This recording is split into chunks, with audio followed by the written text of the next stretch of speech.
في الفيديو ده هاقول لك على 6 حاجات لازم تعملهم في الأجازة دي، ولو ما عملتهمش فهتضيّع أجازة الصيف زي ما بتضيّع أجازة كل سنة. أول حاجة لازم تعملها إنك أنت تتعلم عن السيرة النبوية، أنت لمّا تتعلم عن السيرة النبوية هتعرف النبي صلى الله عليه وسلم أكتر، وهتبقى فاهم هو بيتصرف إزاي في كل المواقف، وكل ما هتعرفه كل ما هتحبه أكتر، وكل ما هتحبه أكتر كل ما ده هيبقى أسهل عليك إنك أنت تتبع سنته، هتعرف هو كان بيتعامل إزاي في المواقف الحياتية، كان بيعمل إيه لمّا يتعصب، كان بيعمل إيه لمّا يتضايق، كان بيتصرف إزاي مع كل مشاعر بيحس بيها، طب هو كان عامل إزاي قبل النبوة، وهو كان عامل إزاي بعد النبوة، كل دي حاجات من المهم جدًا إنك أنت تكون عارفها. فأنا جبت لك بودكاستين حلوين جدًا تقدر تتعلم منهم للشيخ أحمد عامر والشيخ علاء حامد، وفعلًا البودكاستين دول حلوين جدًا، فاسمع لأي واحد فيهم وفعلًا استفاد بالأجازة بتاعتك، لأن أكيد في وقت كتير هتضيّعه على الفاضي، فبدل ما تضيّعه على الفاضي اتعلم سيرة النبي واعرف حبيبك صلى الله عليه وسلم. وتاني حاجة لازم تعملها في الأجازة إنك أنت تتعلم مهارة، وأنت already عارف إن دي حاجة مهمة ولازم تعملها، فحدد مهارة ليها علاقة بمجال شغلك واتعلمها عشان تقدر تزوّد دخلك. بس عايز أفهمك حاجة بقى في النقطة دي، دلوقتي أنت لمّا تتعلم كذا مهارة قريبين من بعض وتدمجهم مع بعض هتعمل دخل أكتر بكتير ما أنت متخيل. في المهارة ألف والمهارة ب، المهارة ألف دخلها في الشهر $300، المهارة ب دخلها في الشهر $600. دلوقتي المهارتين دول أنت ممكن تدمجهم في بعض وتعمل شغل معين بيجمع المهارتين دول، بس ساعتها قيمة الشغل ده مش هتبقى $900، هتبقى قيمتها 3000. هتقول لي إزاي؟ هاقول لك عشان المهارات اللي متجمعة ليها علاقة ببعض بيبقى ليها قيمة أكتر، فأنت حاول تحدد مهارات ليها علاقة ببعض فعلًا، يعني مثلًا في حالتي أنا حددت مهارات ليها علاقة بصناعة المحتوى، مونتاج، تصميم، كتابة، فال3 مهارات دول جمعتهم مع بعض بقيت أعرف أعمل محتوى كامل. فأنت حاول برضه تشوف برضه مجموعة مهارات ليها علاقة ببعض وحاول تتعلمهم كلهم، بحيث إنك أنت تقدر تعمل حاجة قيمتها أعلى بكتير. ولمّا تجمع مهارات كتير ليها علاقة ببعض ده هيساعدك إنك أنت تعمل business ليه علاقة بالموضوع ده، لأن مستحيل تعمل business من غير ما تبقى عارف المهارات بتاعة الbusiness ده. لو عايز تعمل store online أو اللي هو الdrop shipping يعني، فأنت مستحيل تعرف تعمل الstore ده من غير ما تبقى فاهم التسويق، من غير ما تبقى فاهم تصميم، من غير ما تبقى فاهم إعلانات الفيسبوك مثلًا، دي كلها مهارات لمّا تجمعهم مع بعض ده هيساعدك إنك أنت تعمل الbusiness ده بعد كده. فاختار كويس أوي إيه المهارات اللي أنت عايز تتعلمها وحاول إن هم يكونوا ليهم علاقة ببعض. تالت حاجة وهي من أهم الحاجات إنك أنت تضبط جسمك، لو أنت رفيع أوي أو أنت تخين أوي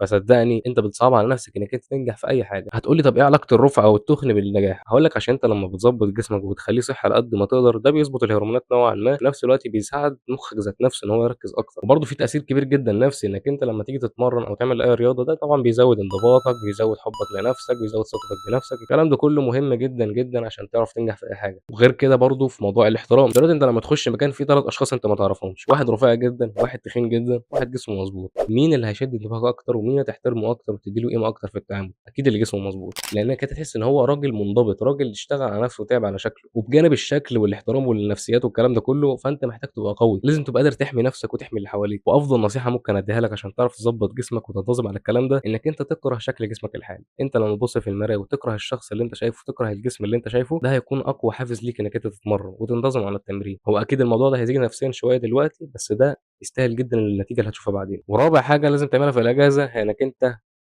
ابدأ في أي حاجة أنت كنت مأجلها. عارف أنت مثلًا في تالتة ثانوي كنت تكتب ليستة للحاجات اللي أنت عايز تعملها، في مليون حاجة في دماغك نفسك تعملها، أو في أي سنة دراسية مش شرط تالتة ثانوي يعني، وأنت خلّصت وخدت الأجازة وقاعد ما عملتش أي حاجة، فأنت بتعمل إيه؟